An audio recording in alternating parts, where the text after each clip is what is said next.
Baik, Assalamualaikum warahmatullahi wabarakatuh. Kita lanjutkan pembelajaran kita yang membahas mengenai persamaan dasar akuntansi.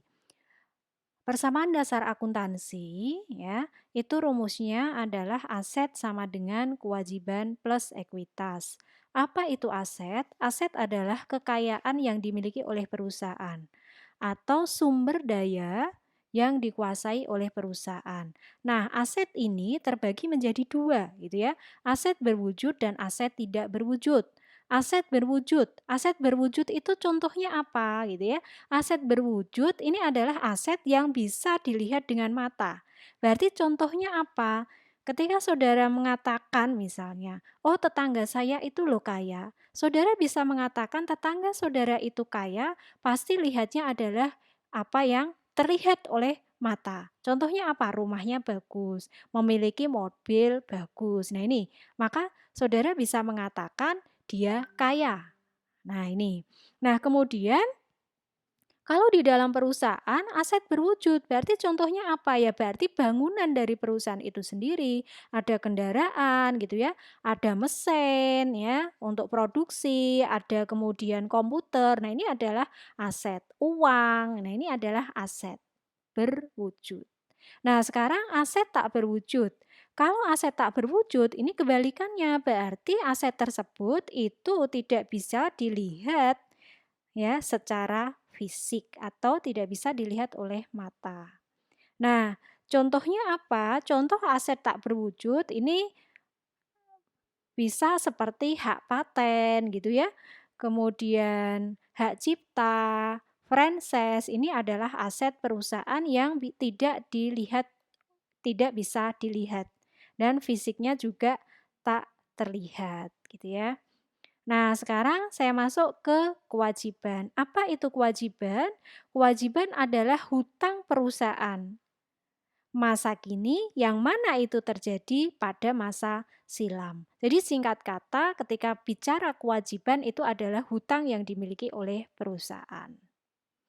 Nah, baru kemudian hutang itu timbul dari mana? Ya, bisa juga gitu ya. Hutang itu timbul dari pinjaman kepada bank. Hutang itu timbul dari pembelian yang mana dilakukan secara kredit oleh perusahaan, gitu ya. Nah, baru sekarang saya masuk ke ekuitas. Apa itu ekuitas? Ekuitas adalah hak residual atas aset perusahaan atau hak milik perusahaan. Ini adalah ekuitas. Jadi ekuitas itu hak milik perusahaan, ya. Ketika itu adalah dimiliki, aset tersebut itu adalah milik sendiri gitu ya, maka itu aset tersebut sumbernya dari ekuitas. Nah, sekarang saya ilustrasikan di sini gitu ya. Saya ilustrasikan, saya contohkan pada rumah tangga terlebih dahulu ya. Nah, seperti yang saya singgung tadi ya. Oh, Bapak Amin kaya ya gitu ya, rumahnya bagus. Nah, di sini rumahnya bagus, maka di sini rumah di sini adalah aset. Rumah di sini adalah kekayaan yang dimiliki oleh Pak Amin. Nah, sekarang rumah ini ya atau kekayaan ini, aset ini itu milik sendiri atau bukan? Nah, saya bicara dulu yang pertama. Ketika rumah ini gitu ya, rumah ini itu bukan milik sendiri melainkan rumah baru ini adalah ya pinjaman dari bank dengan produk KPR gitu ya. Nah, maka di sini aset yang dimiliki oleh Pak Amin itu sumbernya dari utang bank atau pinjaman dari bank. Sehingga persamaan dasar akuntansinya aset sama dengan kewajiban. Itu yang pertama. Kemudian yang kedua.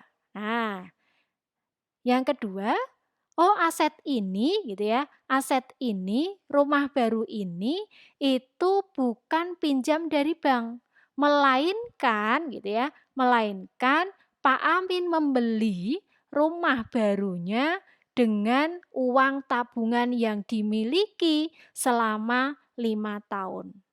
Berarti aset berupa rumah ini, aset sama dengan ekuitas. Aset tersebut milik Pak Amin sendiri atas tabungan yang dikumpulkan selama 5 tahun. Nah, ini. Nah, sekarang yang ketiga, ya. Jadi, yang pertama, saya ulangi sebelum saya masuk yang ketiga, aset sama dengan kewajiban karena rumahnya itu semuanya sumbernya dari KPR. Yang kedua, aset sama dengan ekuitas karena rumah yang dimiliki itu hasil tabungan Pak Amin.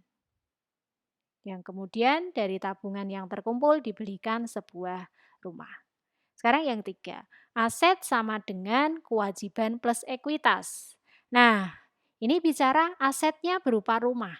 Rumah ini ternyata gitu ya, ternyata eh, berasal dari pinjaman bank. Di mana perjanjiannya pada waktu membeli rumah ini, perjanjian dengan banknya itu selama 10 tahun. Ketika perjanjiannya selama 10 tahun dan ternyata Pak Amin sudah menyelesaikan selama 5 tahun, berarti masih ada sisa angsuran 5 tahun ke depan. Maka di sini aset sama dengan kewajiban untuk 5 tahun yang akan datang, ditambah dengan ya ekuitas yang sudah dibayar selama 5 tahun sebelumnya. Maka persamaan dasar akuntansi yang ketiganya, aset sama dengan kewajiban plus modal.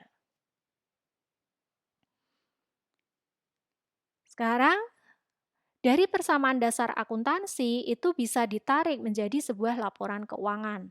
Laporan keuangan itu apa? Ringkasan atas catatan keuangan yang terjadi pada perusahaan. Nah, kenapa harus diringkas gitu ya? Kalau tidak diringkas, maka nanti dalam pengambilan keputusan atas informasi yang disampaikan ya, tanpa ada ringkasan selama satu periode akuntansi 1 tahun, nanti nggak akan selesai-selesai. Ya, oleh karena itu penyajian laporan keuangan di sini memang harus diringkas. Nah, agar tujuannya memudahkan para pemakai dalam pengambilan keputusan. Nah, laporan keuangan sendiri itu terdiri dari 5. Nah, ini laporan keuangan yang sesuai dengan PSAK, Pernyataan Standar Akuntansi Keuangan. Yang pertama adalah laporan laba rugi. Laporan laba rugi di sini itu ya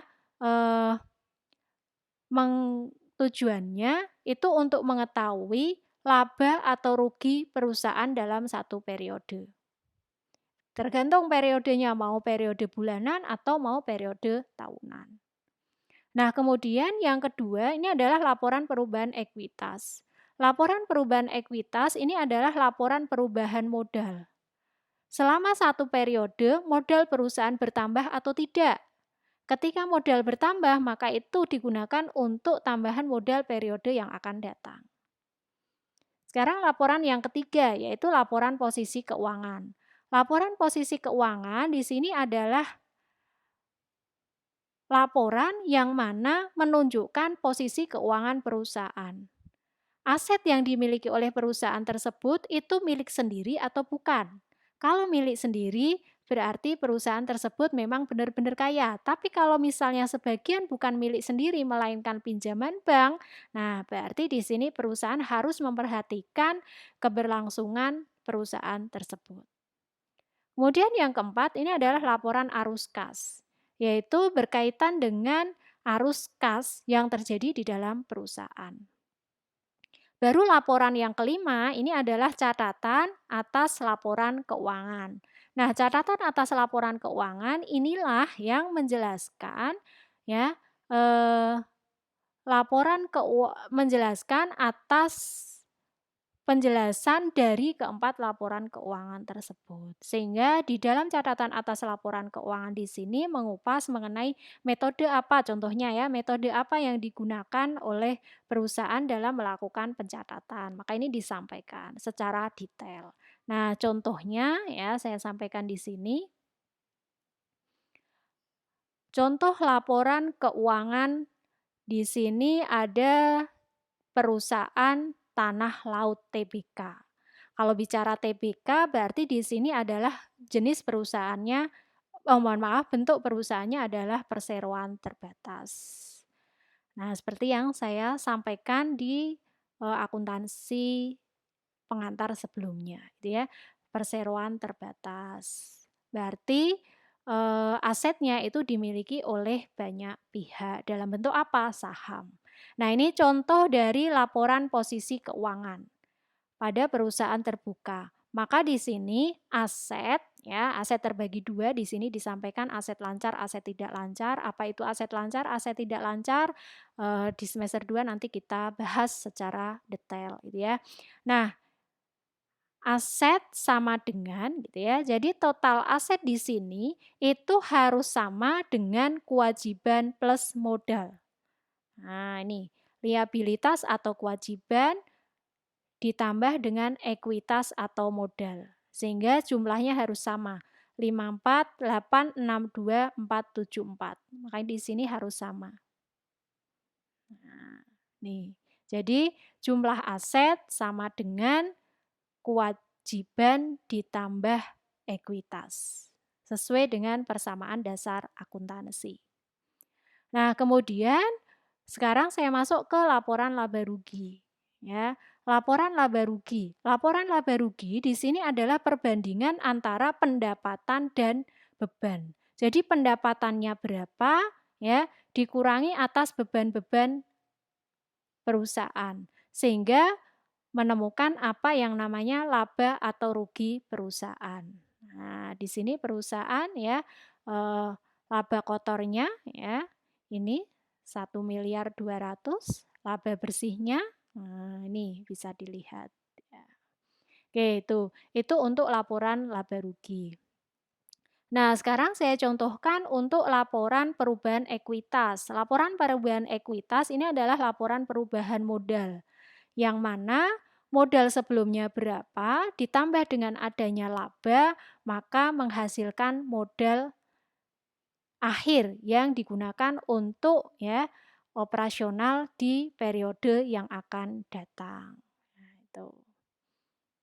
Ini contoh dari laporan perubahan ekuitas. Nah, sekarang laporan arus kas. Nah, laporan arus kas di sini bisa dilihat gitu ya, berjalannya kas perusahaan. Mulai dari arus kas dari aktivitas operasional, arus kas dari aktivitas investasi, ya, bagaimana perjalanan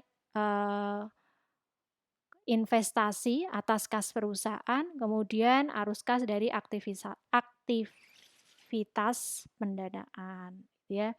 Nah, ini laporan arus kas. Nah, kemudian saya masuk ke catatan atas laporan keuangan. Nah, inilah contoh dari catatan atas laporan keuangan, ya, dia menceritakan mengenai, secara umum dulu pendirian perusahaan dasarnya apa gitu ya, badan hukumnya apa gitu ya. Kemudian sampai ya dari pendirian perusahaan ya, jadi catatan atas laporan keuangan ini memang banyak ya, memang banyak. Nah, kemudian menyampaikan berkaitan dengan, reorganisasinya ini disampaikan ya. Nah, jadi banyak kalau dia memiliki anak cabang ya, maka disampaikan juga ini di catatan atas laporan keuangan. Selanjutnya, apa namanya di sini, kaitannya dengan dewan komisaris, direksi, karyawan lanjutan ini disampaikan secara detail, kelangsungan usahanya diceritakan gitu ya, eee, di catatan atas laporan keuangan gitu ya. Nah, kemudian, nah di sini dia juga menyampaikan penyajian laporan keuangannya mengacu pada PSAK berapa untuk penghitungan aset tetapnya gitu ya. Kemudian, pajak penghasilannya, nah ini disampaikan dia mengikuti PSAK nomor berapa, yaitu apa itu PSAK? Kemarin sudah saya singgung, yaitu pernyataan standar akuntansi keuangan.